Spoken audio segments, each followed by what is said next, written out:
Salam dan bahagia, Bapak Ibu calon guru profesional. Pada video ini, kita akan menggambarkan perjalanan pendidikan di Indonesia dari zaman kolonial hingga saat ini. Namun, sebelum kita membahas lebih lanjut tentang perkembangan pendidikan di Indonesia, kita harus tahu apa yang dimaksud dengan pendidikan. Pendidikan adalah usaha secara sadar dan terencana untuk mewujudkan suasana belajar dan proses pembelajaran agar peserta didik secara aktif mengembangkan potensi diri untuk memiliki kekuatan spiritual keagamaan, pengendalian diri, kepribadian, kecerdasan, akhlak mulia, serta keterampilan yang diperlukan dalam masyarakat, bangsa, dan negara. Perkembangan pendidikan di Indonesia telah mengalami perubahan yang cukup pesat sejak dimulainya pendidikan hingga saat ini. Pada awal abad ke-20, pemerintah Belanda mulai memperkenalkan sistem pendidikan barat untuk penduduk pribumi. Sistem pendidikan kolonial Belanda dibagi dalam dua jenis, yaitu pengajaran pendidikan umum dan pengajaran kejurusan. Pendidikan di zaman pergerakan nasional sangat berpengaruh terhadap tumbuhnya nasionalisme di kalangan kaum muda. Berkenaan dengan hal ini, beberapa lembaga pendidikan yang lahir pada masa pergerakan, di antaranya Sekolah Kartini dan Taman Siswa yang didirikan oleh Ki Hajar Dewantara. Menurut Ki Hajar Dewantara, mendidik adalah menuntun segala kodrat yang ada pada murid agar mereka dapat mencapai keselamatan dan kebahagiaan yang setinggi-tingginya. Tahun 1942 sampai 1945,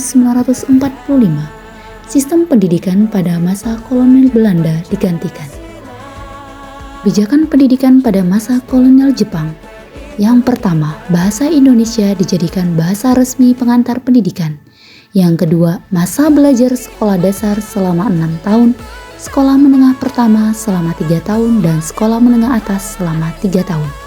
Jepang secara fisik tidak banyak menambah jumlah sekolah, tetapi perubahan terjadi pada pembalikan asumsi yang menyatakan bahwa kemajuan hanya dapat dicapai dengan modal nasionalisme barat karena pola pikir timur akan memiliki peluang yang sama untuk mengendalikan perubahan. Mutu pendidikan nasional selalu dikembangkan dari keberadaan kurikulum pendidikan nasional, dengan asumsi bahwa peningkatan mutu pendidikan harus diawali dengan perbaikan kurikulum. Selama Indonesia merdeka, kurikulum di Indonesia sudah berubah beberapa kali. Pada masa Orde Lama, kurikulum bertujuan untuk menetapkan karakter kebangsaan yang disertai dengan tujuan politik ideologi Soekarno. Pada masa Orde Baru, kurikulum bertujuan untuk memperkuat ideologi Pancasila dan pembangunan negara.